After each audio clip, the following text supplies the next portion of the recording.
Bom dia.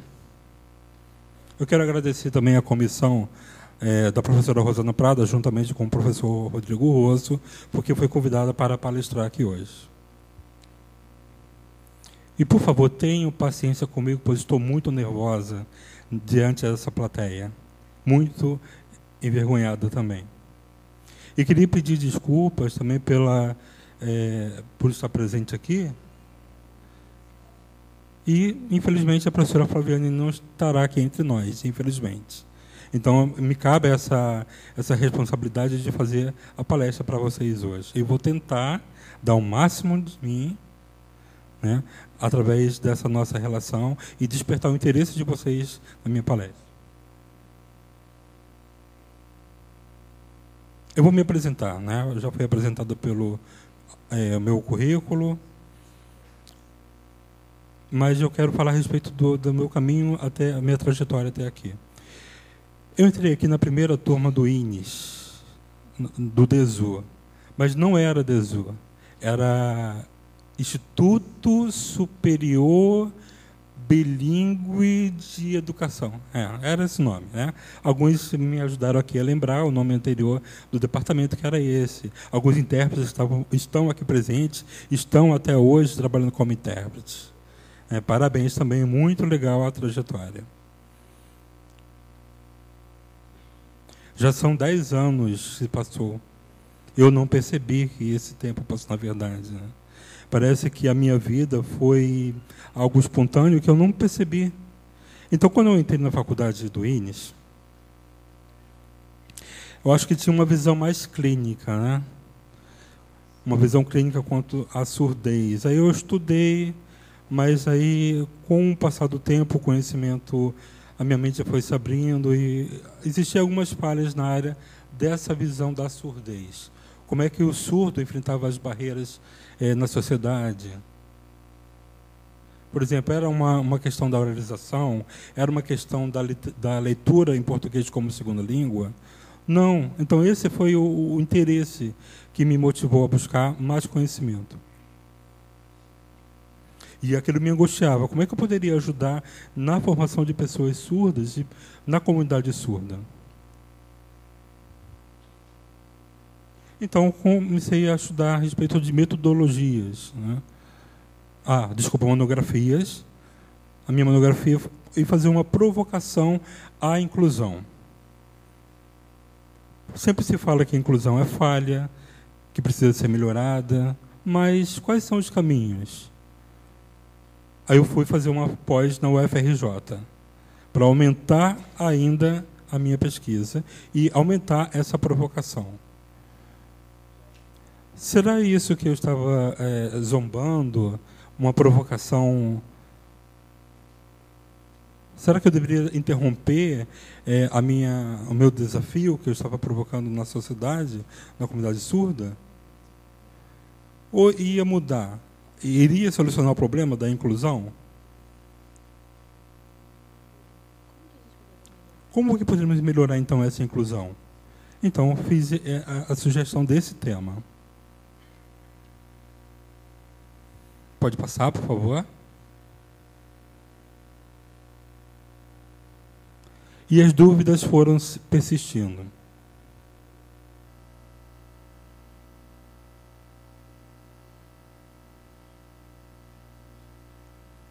Nas propostas das teorias que apoiam a inclusão, será que são falhas? Quais são as falhas existentes? Quais são as contradições? O aluno surdo, numa escola, ele desenvolve ou não?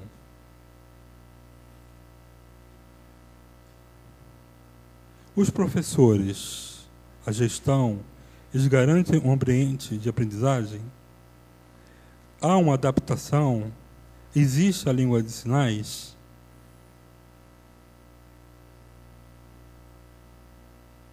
Se soubesse língua de sinais, seria melhor para a educação? Os problemas seriam minimizados? E o entrosamento com pessoas ouvintes sinalizantes? Iria ser melhor para esse aluno? Ou ia haver essa distinção iria ter intercâmbio entre surdos e ouvintes? Pode passar. Aí eu fiz a seguinte hipótese, pois a minha orientadora é a professora Rosana, né, e acredita que a escola inclusiva não está preparada para receber alunos surdos. Que ela não consegue se comunicar alunos surdos com ouvintes. Então, existe essa divergência, como apresentado nesse slide. Existe uma lacuna.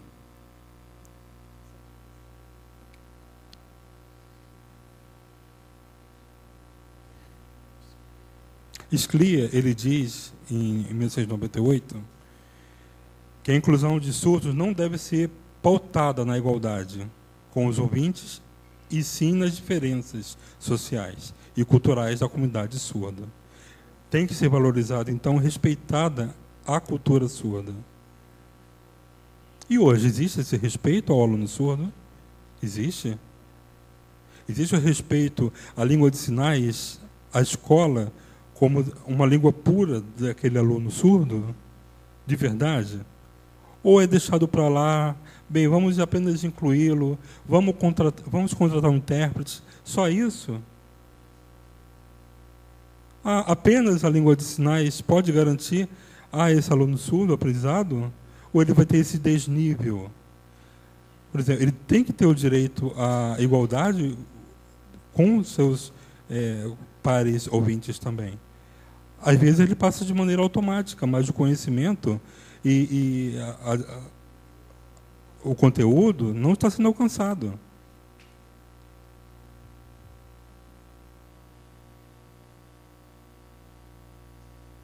Então, temos uma proposta de evitar essa separação e formar, então, um elo, uma ponte, para que surdos e ouvintes eles possam ter essa relação, essa interação e dentro da escola. Então, é necessário ter essa ponte. Então, quando incentiva-se ou influencia o aluno para que fale, para que oralize, isso não é uma ponte. Então, tem que ser apresentado estratégias de ensino para esse aluno usar a sua língua, a língua de sinais. Tanto ouvintes quanto surdos usem a língua de sinais.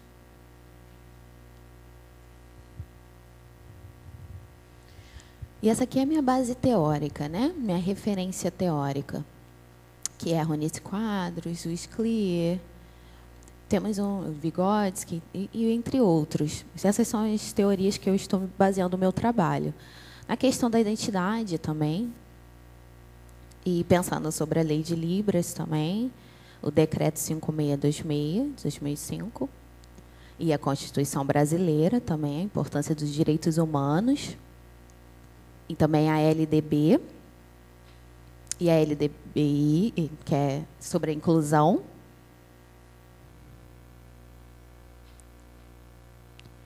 Agora, um pouco sobre a minha pesquisa, né? Minha revisão de literatura. Como que foi essa história? Como que foi essa trajetória para a educação dos surdos? Pensando hoje sobre isso, na questão da inclusão e todos os seus percalços, tudo que aconteceu e tudo isso que foi passado e chegando até hoje. Não está desconectado, né? A gente tem que pensar o hoje como o que aconteceu anteriormente para poder se entender em como chegamos nisso. E depois, toda uma discussão sobre a política de inclusão. Porque toda a pesquisa, né, aqui no Brasil, pensando que não pensava sobre a educação de surdo, não tinha uma lei sobre essa política de inclusão para surdos. E aí, pesquisando para justificar o porquê da língua de sinais, usar a língua de sinais para a educação. Qual é a base para isso? Então, assim, a estratégia e toda a adaptação que tem que ser feita para a disciplina.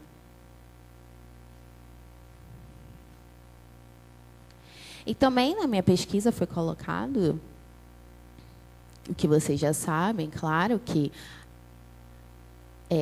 A língua de sinais, vocês sabem da importância da língua de sinais, a gramática da língua de sinais, e também os 5 parâmetros que têm que ser utilizados. Essa é a referência da minha pesquisa. É uma escola que ela precisa saber de como que essa língua de sinais, ela tem a gramática dela, como é a estrutura dessa língua. E como ela é importante, com foco no surdo, pensar-se no surdo, que o povo surdo ele precisa da língua de sinais. Então, assim, os professores eles precisam ser informados disso, a gestão precisa estar ciente que esse povo surdo ele tem a língua de sinais. O MEC também tem que estar envolvido nisso e pensar quais são essas características da língua de sinais.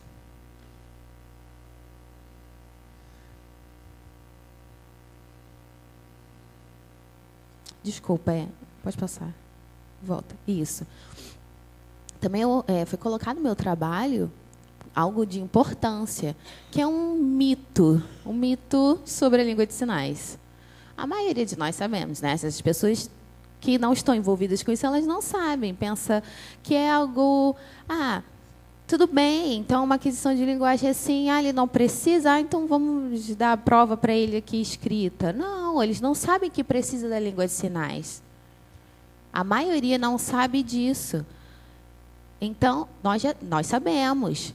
E aí parece que nós precisamos falar de novo e de novo, mas as pessoas não estão cientes, elas não sabem, elas não têm informações sobre a língua de sinais. A TV não fala sobre isso, a mídia não fala sobre isso. Então, existem mitos sobre a língua.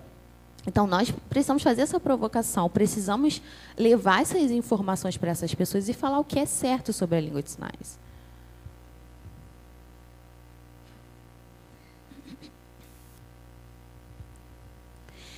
E também nós defendemos a Libras na questão da L2 para ouvintes. Porque ela é uma língua que ela precisa ser ensinada. Nós informamos ao governo que precisa da língua de sinais como matéria, como uma disciplina para os demais alunos. É igual o inglês, o espanhol, como outra língua estrangeira que a gente tenha como disciplina. A Libras, na verdade, ela vai ser uma L2, uma segunda língua, porque dentro do currículo, como a gente tem a língua, dentro dos conceitos da língua, ela é o quê? Por exemplo, a pessoa entra num curso, qualquer língua, seja de inglês ou espanhol, ela entra naquele curso e ela está ali absorvendo a língua, ela aprendeu. Então, o que acontece? Aqui o que acontece? Tá tudo bem? Desculpa, aconteceu um problema aqui com o microfone.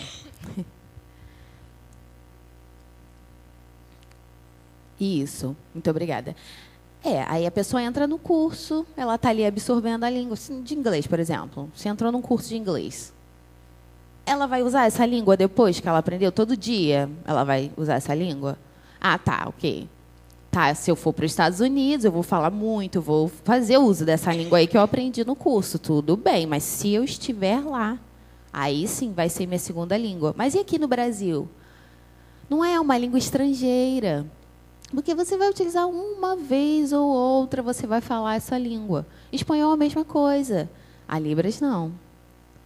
A Libras, você vai ter contato com o surdo todo dia. Você vai encontrar ele por aí, sim. Ele vai estar na sua escola, ele vai estar no seu trabalho. Ele é uma pessoa que está ali do seu lado. Ele é brasileiro como você. Ele é igual a você. Você vai encontrar ele, sim, por aí.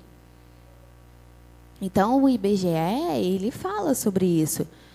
Ele fala sobre as pessoas que tiveram perdas auditivas. São mais de 9 milhões de pessoas por todo o Brasil. Tudo bem, não são todos que sabem língua de sinais, mas eles são surdos. E eles estão dentro do Brasil. Então, a Libras é a língua que eles são utilizados. Não é assim, não é oficial, mas é a língua de uso. Sabe? É uma língua oficializada. Então, assim, ela tem que ser usada. Não é igual uma língua estrangeira, como espanhol, inglês, francês. Não é. A Libras está sendo utilizada até os dias atuais. E a lei, e desde 2012 nós temos falado sobre isso, sobre a língua de sinais. 2002 falamos sobre isso. E por que não pensou em incluir com a matéria também? Pensando que precisaria desse apoio para o surdo, por que não também isso? Ah, tá bom, ok. Temos isso para o Enem, e agora é uma prova importante, né?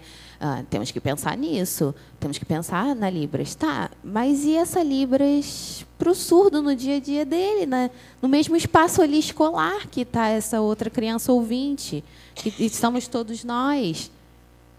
Não se pensa em ensinar essa língua? Então, por que ensinar Libras para as crianças ouvintes? Tudo bem, nós estamos acostumados a pensar na Libras, que ela é obrigatória, que ela tem que ser uma segunda língua, tem que ser estudada na escola, porque temos os surdos lá incluídos, e os ouvintes eles não sabem fazer essa comunicação, e aí o surdo chega lá na escola e ninguém sabe falar em Libras com ele. A gente sabe de toda dessa movimentação que acontece dentro da escola. No congresso do INE, sempre é falado sobre esse tema, mas como L1. Então, é importante, não é deixar para lá, não. Nós precisamos pensar nessa educação para os ouvintes também, porque ambos têm que crescer juntos e tem que haver essa comunicação entre os dois. Parece que o surdo parece que está atrás, sempre atrás, sempre atrás. E aí o ouvinte avança e o surdo está atrás. Não, não pode ser dessa forma. Nós sabemos que o surdo ele tem cognitivo tão capaz quanto um ouvinte. Então, assim, ele pode perceber, ele pode absorver como um ouvinte, às vezes, muito mais rápido, por conta do visual e tudo que ele absorve, toda a experiência de vida dele. Ele pode ser melhor que o ouvinte, desde que essa Libra esteja acompanhando ele. Se não tiver esse foco nesse surdo, como que ele vai se desenvolver? Nós temos isso comprovado historicamente. Tantos anos isso tem acontecido. Às vezes a pessoa pensa, o surdo, tadinho, né? Essa questão do surdo. Mas é uma língua, ele precisa da língua de sinais. É importante que haja essa acessibilidade real. Então, eu pergunto, por exemplo, o inglês nos Estados Unidos ele é muito forte. Os Estados Unidos é uma potência, é um país de potência. Tá, estamos falando de um país que tem domínio, que tem dinheiro, né, que tem umas finanças boas, mas está falando de uma língua, né, de que tem influência econômica e todos querem usar para se comunicar. Mas e Libras? Uma minoria está sendo usada por uma minoria. E quantos professores sabem Libras? Quantos profissionais sabem Libras? São muito poucos. Então, o ensino ele tem que começar na escola, para que haja um desenvolvimento e aí a sociedade comece a pensar futuramente. Isso, sim, vai ser incluído socialmente. Aí haverá um avanço. Os médicos vão saber Libras, outros profissionais irão saber Libras. Né? Imagina o médico sabendo se comunicar em Libras quando se descobrir que a criança é surda. E aí, nossa, vai ser ótimo. Eu vi isso acontecer com um aluno aprovado, surdo, que passou para a medicina. Não tem que ser um show, uau, nossa. Não, tem que ser algo normal, sabe? Ele conseguiu passar porque ele teve o acompanhamento da língua de sinais na educação dele, ele teve uma base. Não é esperar quando ele chegar adulto, que bom, ele conseguiu uma faculdade, que ótimo, a licenciatura, ele conseguiu licenciatura, porque tem Libras, né? Tem uso da Libras. Mas é só isso? Não, só 6 meses para uma disciplina, tá bom, na faculdade? Não, nós precisamos entender o conceito que é uma língua. Entender que eu tenho, assim como se esforça para entrar num curso de inglês, e demora para aprender 2 anos ou mais, para você ganhar uma proficiência. Aí pensa, não, então Libras dá 6 meses, você consegue. Não, é uma língua tanto como o inglês. Ela tem uma base de estudo, ela tem gramática. Então é importante pensar nisso. Pensar que o ensino venha a ser difundido e para que todos venham a entender a necessidade dessa língua. Quando começar essa difusão e o entendimento e a acessibilidade, tudo bem, é um direito linguístico do surdo. Ele tem esse direito. Não adianta pensar na influência, ele vai na fono, ele vai oralizar, vai ser bom porque vai ajudar com a escrita do português e esforçar, mas não é só isso. A sociedade precisa pensar na equiparação da acessibilidade ao surdo, entender dessa língua. E o ouvinte tem que se esforçar em aprender essa língua também. Pensando, né, na questão social, tudo bem, para vocês entenderem. Tá, a língua de sinais, ela tem todos os seus usos e é necessária, tudo bem. Mas pensando nisso, tá, surgiu a minha pesquisa e outras pesquisas sobre a língua de sinais. E pensar, tudo bem, teoria é uma coisa, mas e a prática, como que vai acontecer? É por isso que, na teoria de Vygotsky, ela fala sobre isso. Ele fala, a educação é para ouvinte, a maioria é para ouvinte. E Vygotsky fala uma coisa muito importante. Ele fala que se a criança ela não tem aquisição da linguagem, se ela não tem linguagem, ela não tem pensamento, ela não tem raciocínio. Olha que coisa séria isso. Isso é uma coisa muito séria.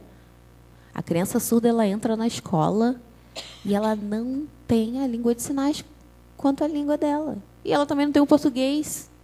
Como é que está esse pensamento dessa criança? Como é que é a estrutura? Vazia, não tem nada ali. Como que isso acontece? Pense sobre isso. Só um exemplo. Eu tenho 2 filhos, né? São ouvintes. Um tem 3 e o outro tem 6. O de 3 anos, aí fala assim para o irmão. Pergunta para ele sobre feijão. Avisa, de 3 anos, pergunta para os 6. Você sabia que o feijão, ele vai crescendo a plantinha dele e ele muda para batata? Se transforma em batata? Engraçado. Aí, de 6 anos, fala, não sabia. Quem falou isso? Eu mesmo, eu descobri. Eu descobri que o feijão, ele vai, muda e vira batata. É isso. Ele vai crescendo e vira batata, assim. A irmã fala. Aí Natan fala assim, não. Ele vai crescendo e depois ele vai virar feijão. A mesma coisa. Ele vira um feijão, sim. Ele vai crescendo, crescendo, crescendo e vira outro feijão. E aí o pequenininho fala, é sim, é igual, por exemplo, eu e você, a gente está crescendo. Aí a gente vai virar adulto. É igual a mamãe e papai, a gente vai ficar adulto. Aí o pequenininho fala, não, faz sentido, é isso. Então, assim, é isso. Pensamento deles, desenvolvimento do pensamento de 2 crianças se comunicando.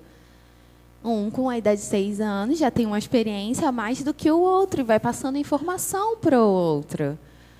Então, antes, assim, o pensamento estava ali, vazio, e recebeu uma orientação, um conselho de uma outra. Entendeu como isso acontece? Mas o surdo passa por isso? Será que isso acontece com o surdo igual aconteceu com os meus filhos? Ele fica ali com a dúvida dele e ele segue com a dúvida dele. Não tem ninguém para orientar, para ele compartilhar, para ele interagir. Ele não tem. Então, a maioria dos surdos aqui do INES, por exemplo, eles estão na sala, por exemplo, com 6, 7 anos, e eles vão se desenvolvendo entre eles ali e vai, sim, criando raciocínio, e adquirindo conhecimento e ganhando mais conhecimento. E depois, quando está esse surdo lá numa escola do município, sozinho, sem interação, e todos os percalços que ele vai passando com a questão do português, que está ali só com ouvintes. Imagina essa criança com 6 anos, sem informação nenhuma, tentando se comunicar, e todo mundo ali, nas opiniões, e crescendo, se desenvolvendo, e ele só olhando o que está acontecendo, sem receber orientação. Cadê a relação? Cadê a interação com esse surdo para ele se desenvolver? E é por isso que fica essas falhas no cognitivo desse surdo, porque ele não tem interação. E isso vai ser um problema para ele, vai prejudicar o futuro dele, vai atrapalhar a questão das emoções, a questão do desenvolvimento social desse surdo. Então, não é culpa do surdo. É culpa da falta desse desenvolvimento, de receber o apoio, de ter a língua. Pode passar, por favor. Nós sabemos que a escola ela tem necessidade de uma mudança. Ela precisa pensar como fazer essa mudança, né? E uma mudança séria, né? Uma mudança mesmo.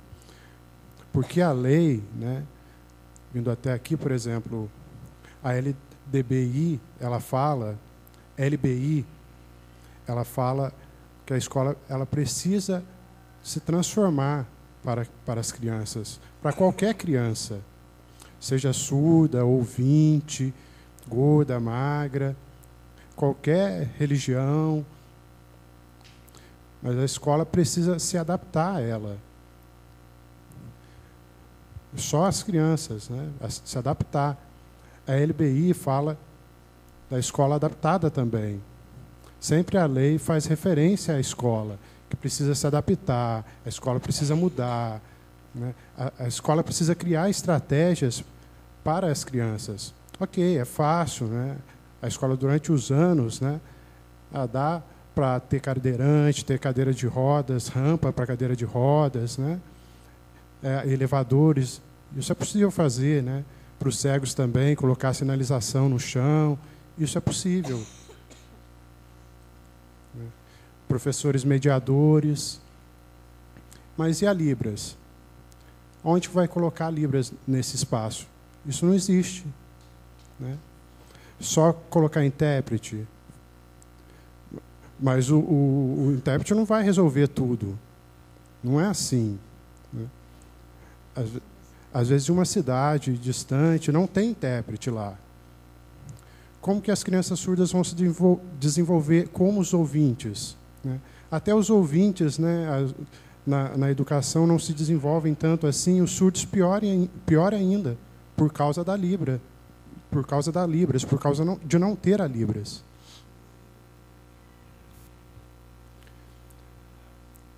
Como a criação da língua de sinais, né, nós sabemos que o currículo, né, precisa estar incluída essa disciplina da língua de sinais dentro desse currículo. Precisa criar um currículo em língua de sinais. Na minha pesquisa, eu refleti a respeito disso, sobre o currículo contendo a língua de sinais, né? O currículo tradicional, tem o currículo crítico, né? O pós-crítico.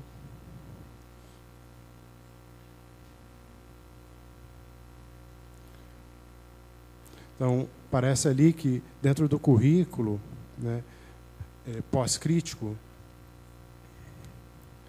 parece que o currículo tem uma guerra, né? É um campo de guerra, né? Como ali mostra no desenho, né? Aquela brincadeira da corda. Porque tem a vontade da escola, né, incluída no currículo, né? Tem uma influência, uma crença, por exemplo, o currículo da escola bilíngue, né, de inglês ou de português, inglês-português, a escola bilíngue. Tem um currículo diferente, né? A gente vê o currículo de português oralizado. Tem esse currículo bilíngue de inglês-português, né? Mas o que está por trás desse currículo? Que influência ele tem sobre as crianças? Que crenças traz sobre a criança esse currículo? A escola tem que resolver isso, né, nesse currículo, para que ele possa ser bilíngue. Para a escola ter valor, valorizar a língua de sinais, né? Para o surdo, precisa ter a língua de sinais também no currículo. Não adianta só a escola ensinar a língua de sinais, mas só tem uma pessoa que vai saber língua de sinais, vai usar, né? Mas se tiver no BNCC, seguir a BNCC, né? É a base nacional do curricular, né? Comum. Incluir na criação da Libras nas escolas, isso vai dar valor à língua de sinais para todas as escolas e para a comunidade surda, para a cultura surda. Então, não é ensinar Libras para o ouvinte vai perder a força, né? É o contrário, né? Se ensinar Libras, né, vai dar força para a comunidade surda, né? Que os ouvintes vão se desenvolver através da Libras, né? Eles vão conseguir ajudar no desenvolvimento da comunidade surda e no progresso da comunidade surda. Por exemplo, na rural, né? Contei a minha vida até agora, né? Ele me corrigiu o rosto a respeito do sinal, né? Eu fiquei com dúvida até a respeito desse sinal, né? A rural. Nós criamos um aplicativo, né? Recolhendo dados sobre o profissional bilíngue, né? Aqui no Rio, no município do Rio. Na área de psicologia, os profissionais, né? Faxineiros, né? Construtores, de todas as áreas, né? Para ver o bilinguismo, né? Tem mais ou menos 200 profissionais no Rio todo. No Brasil, já foi recolhido alguns dados, tem mais de 600 profissionais. Mas, ufa, 600 profissionais, mas são poucos. Falando a verdade, são poucos. Por exemplo, psicólogo aqui no Rio, né? Parece que tem 15 psicólogos fluentes em Libras. É muito pouco, né? É pouca assistência. Por exemplo, lá em Angra, né? Por exemplo, em Nova Iguaçu e Angra, vai lá em Angra para poder ser consultado pelo psicólogo? Não tem como, precisa se criar em todos os espaços psicólogos, né? Médicos que sejam bilíngues, nutricionistas, né? Para dar valor à língua de sinais. Tem só 2 aqui no Rio, né? Que sabem Libras, né? Ginecologista, somente um. Só uma. O surdo não tem direito a ficar grávida, o surdo não tem direito, né, a se desenvolver, a ter o tratamento ginecológico, né? Ah, minha mãe, vamos junto comigo, né? Precisa levar o namorado junto, o intérprete junto para fazer esse tipo de exame, né? É urgente ensinar Libras para esses ouvintes, para esses profissionais, né? Deixar eles terem esse conforto, né? Porque não adianta só depois, quando eles estão adultos, né? Porque eles vão ser obrigados por causa que a lei exige que eles tenham. Ah, então vou fazer licenciatura de 30 horas de Libras, né? Eu já vou adquirir a Libras? Não. Esse ensino tem que ser básico, desde pequeno, para que eles cresçam, entram na faculdade e aprendam a didática, né? A metodologia para surdos, né? Como a gente vai ensinar as crianças surdas, vão criar estratégias visuais, né? Mas ele já vai ter adquirido anteriormente essa língua de sinais. Não pode só entrar na faculdade, né, e continuar tudo ao mesmo tempo, né, jogado na mente a teoria, né, a didática, a metodologia, tudo ao mesmo tempo. Precisa ser prévio esse ensino da língua de sinais.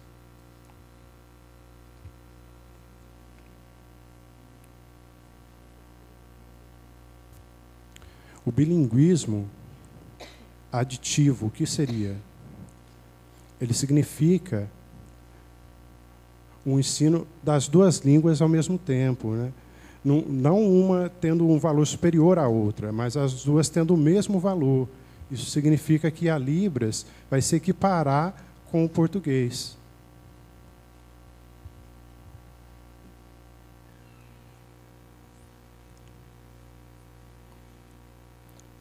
Então, as pesquisas, né, dos PCNs, né, os PCNs não têm a língua de sinais. O que significa o PCN? É os parâmetros curriculares, né, nacionais, né, que esse documento as escolas precisam seguir, né? Elas são obrigadas a seguir. Pode passar. Então, na minha pesquisa sobre a criação da orientação curricular, né, da Libras inclusa nele, o Brasil não tem um currículo de Libras. Né? Aqui no INES não tem um currículo de Libras. Em São Paulo não tem também esse currículo em Libras. Em Petrópolis não tem também esse currículo em Libras. No Nordeste e no Sul também não tem esse currículo em Libras. O que tem é apenas um conteúdo, outro conteúdo, com algumas normas, né? Que são pessoas que criaram aquilo, né? Mas nada foi publicado de maneira a se expandir, né? Tem uma equipe, né? Uma comissão organizando o currículo aqui, a mesma equipe, né? Foi deposta e depois outra equipe criou outro currículo. Essa nova equipe ele foi substituindo, tendo novas equipes, e não teve uma continuidade, né, na criação desse currículo.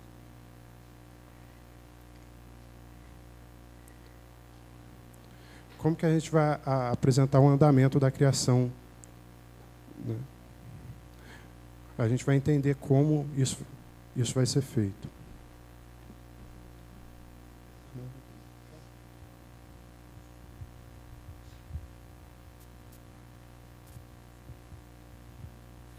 Desculpa, mas a minha versão não está colorida,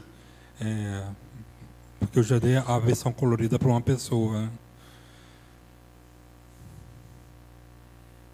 Depois eu vou passar na plateia, eles podem ver. Vocês podem folheá-lo. Então, esse material didático foi apresentado a respeito sobre o PCN, a língua de sinais, né? Esse material é em língua de sinais, para tentar objetivar a língua de sinais como ensino numa disciplina do primeiro segmento do ensino fundamental. Eu, juntamente com a professora Rosana Prado, nós redigimos, então, a teorização e pensamos de como conceituar esse conteúdo, né? Pois não há nada no Brasil. Então, fomos inovadores nesse sentido, pegamos dados, pegamos material para essa conscientização da língua de sinais, esse material, juntamente com o professor Nelson Pimenta, a professora Fernanda, fizemos a coleta de dados para fazer o material nessa proposta, nessa nova programação sugerida aqui.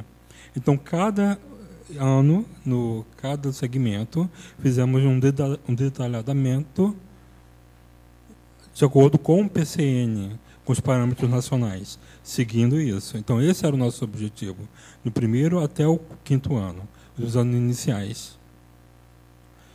Depois, sugerimos fazer também uma atividade com cada segmento e seguindo a nossa teorização. Por exemplo, como se faziam em locais mais distantes, como é que eu vou ensinar a língua de sinais nesses lugares longes. Então, fizemos isso nesse trabalho. Como fizemos o desenho? Foi mesmo a professora Rosana que desenhou. Ela fez a ilustração, fez foto do desenho, feito por ela, né? E depois foi editado, colocou no Photoshop, colocamos tinta em cada desenho e ficou dessa forma aqui.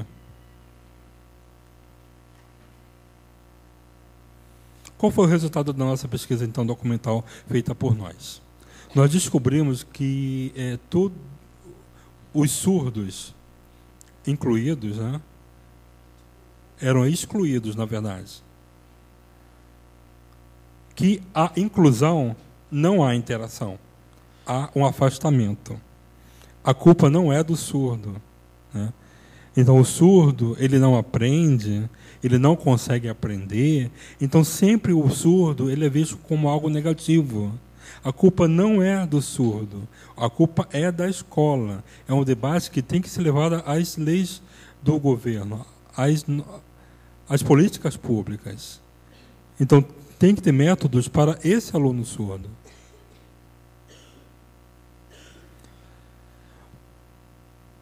Então, conseguimos, então, né, na escola de surdo, se ele conseguir aprender a língua de sinais na escola, com certeza estará... ele vai estar preparado para a sociedade.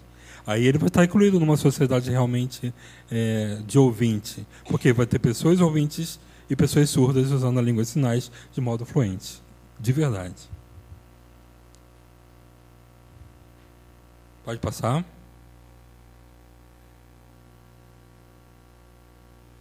Pode passar. Então, essa imagem representa a organização gráfica, mas, infelizmente, o que está passando aí não tem a versão colorida. Pode passar. Então, esse foi meu trabalho, esse foi minha pesquisa a respeito da língua de sinais para pessoas ouvintes. Porque os ouvintes aprendendo língua de sinais vai objetivar uma sociedade realmente transformadora, uma sociedade preparada para receber o surdo. Então, precisa mudar como se vê a inclusão hoje. Então, essa luta, essa militância a respeito do ensino da língua de sinais tem que ser dessa forma. Muito obrigado pela atenção. E desculpa por ter repassado do tempo.